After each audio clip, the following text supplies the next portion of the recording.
He got up and walked over to the storm drain. He dropped to his knees and peered in. The water made a dank, hollow sound as it fell into the darkness. It was a spooky sound. It reminded him of The sound was jerked out of him as if on a string, and he recoiled. There were yellow eyes in there. The sort of eyes he had always imagined but never actually saw down in the basement. It's an animal, He thought, incoherently. that's all it is.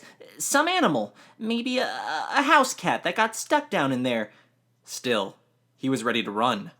Would run in a second or two when his mental switchboard had dealt with the shock those two shiny yellow eyes had given him. He felt the rough surface on the macadam under his fingers, and the thin sheet of cold water flowing around them.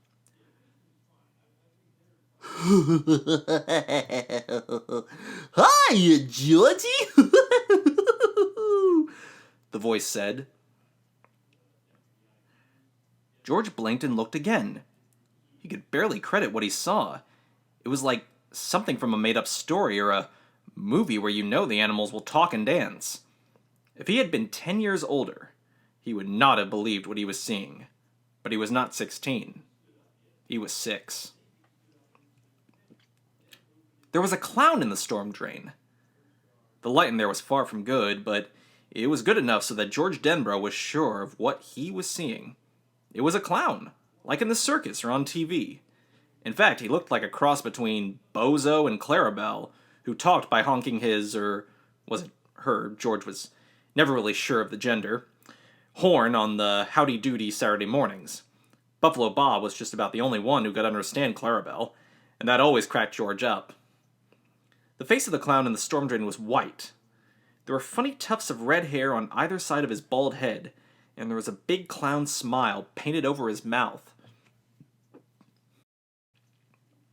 If George had been inhabiting a later year, he would have surely thought of Ronald McDonald before Bozo or Clarabelle. Want your boat, Georgie? The clown smiled. George smiled back. He couldn't help it. It was the kind of smile you just had to answer. I sure do, He said. The clown laughed. I sure do. That's good. That's very good. And how about a balloon? Well, sure. He reached forward and then drew his hand reluctantly back. I'm not supposed to take stuff from strangers. My dad said so. Very wise of your dad, Georgie. The clown in the storm drain said, smiling. How, George wondered, could I have thought his eyes were yellow?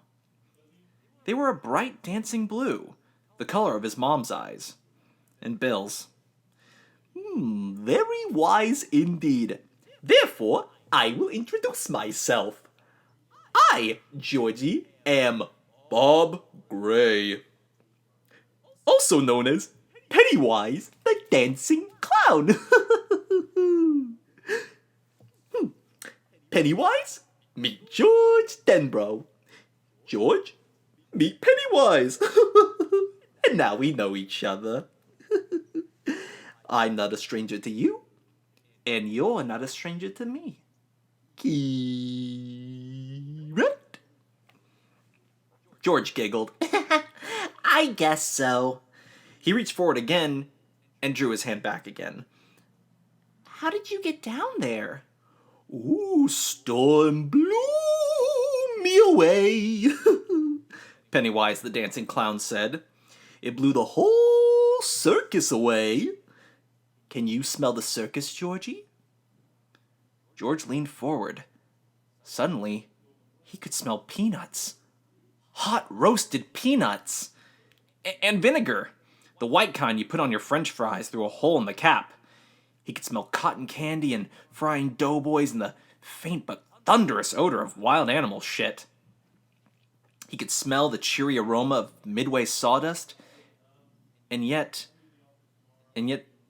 under it all was the smell of flood and decomposing leaves and dark storm-drained shadows. That smell was wet and rotten. The cellar smell. But the other smells were stronger, Oh, you bet I can smell it, he said. Want your boat, Georgie? Pennywise asked. I only repeat myself because you really do not seem very eager. He held it up, smiling. He was wearing a baggy silk suit with great big orange buttons. A bright tie, electric blue, flopped down his front, and on his hands were big white gloves, like the kind Mickey Mouse and Donald Duck always wore. Yeah, sure, George said, looking into the storm drain. And the balloon?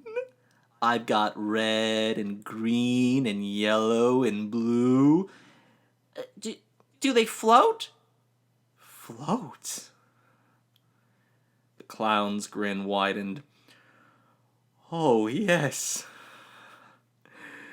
Indeed they do. They float. And there's cotton candy. George reached.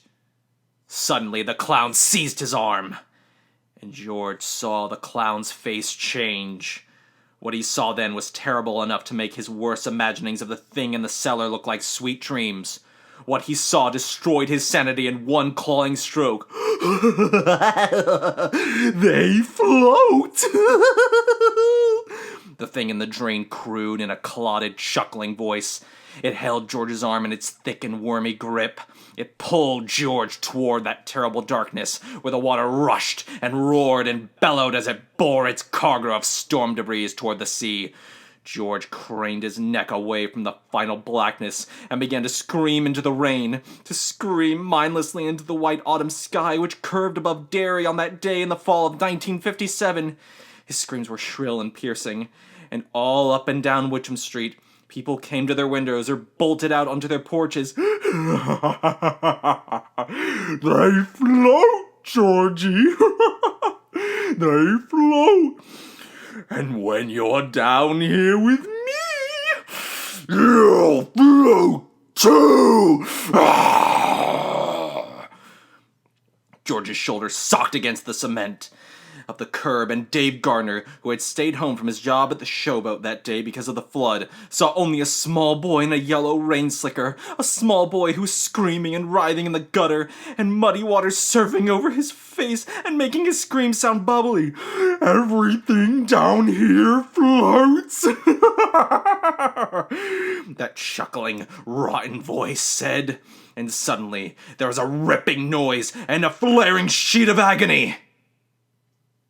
And George Denbrough was no more.